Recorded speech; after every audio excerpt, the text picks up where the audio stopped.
Your father is a great man, they said. So great that at the age of 14, my mother watched her homeland burn beneath his army, her fertile lands gone, her gods fought to chase their last breath, loyalty to the end.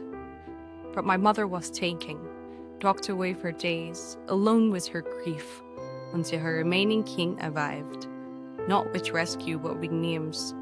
She was to marry the man who had slaughtered her family. It was the only way to protect our line, we told her. Her child born of you will sit on the throne.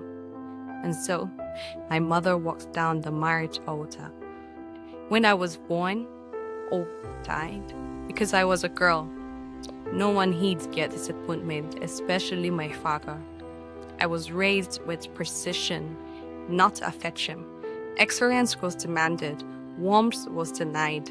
My education was flawless, whether seen by their mother's watchful eyes or my father's cold disdain. He despised it, I was still revered by the people. That a premise was a promise. My mother faded slowly, sacrificing herself in the endless attempt to give her people a stronger claim to the throne. And when she died, the girl heir was abandoned. My pure blood became valuable for one reason alone: marriage. When my father demanded I take up the wedding veil, I refused. I will wear my crown before I marry, I said. That defiance was all he needed.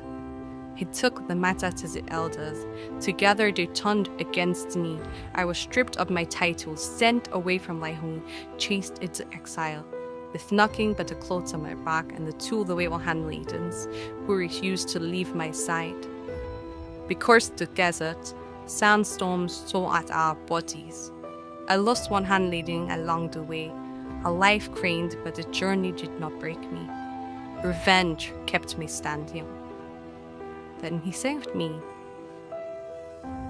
He carried me from the sounds and watched over me through fevered days and restless nights.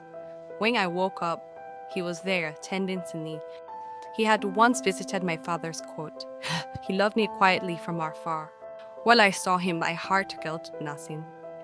But my mind stirred with ideas. I chose to use his love to elevate myself.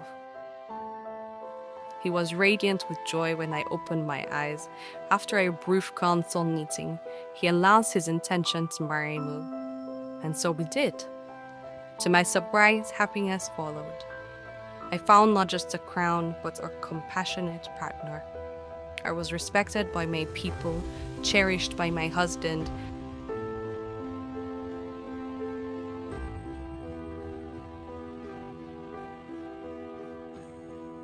And when war came, I was given command. I led the army against my father. I allied myself with his enemies and made certain he tasted only defeat after defeat. Until I was summoned back to the palace.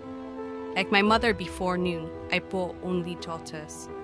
From like her, I was urged without choice to abandon ambition and focus solely on producing a son.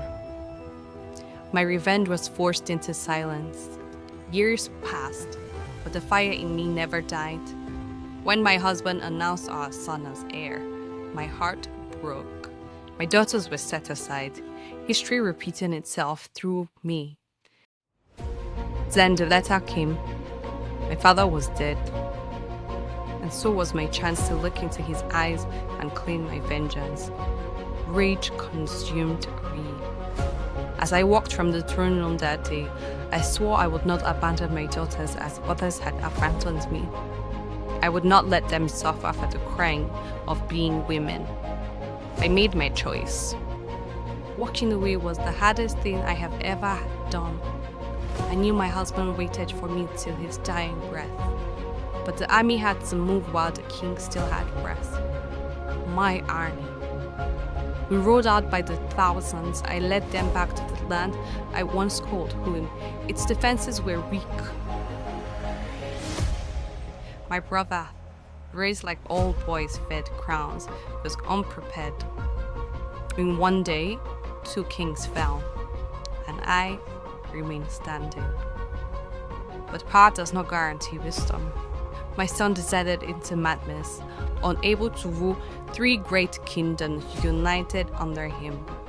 He burned through resources, crushed people, and ruled through fear, through madness. Everyone blamed me. It was my choice to put an unworthy king on the throne, like they didn't insist on him. I was exiled once more, this time to the cold palace. Dragged away by soldiers I had once commanded, I did not resist. Nothing felt that I should anymore. I have been numb since the day of conquest. The cold no longer frightens me. Perhaps this palace was always my place.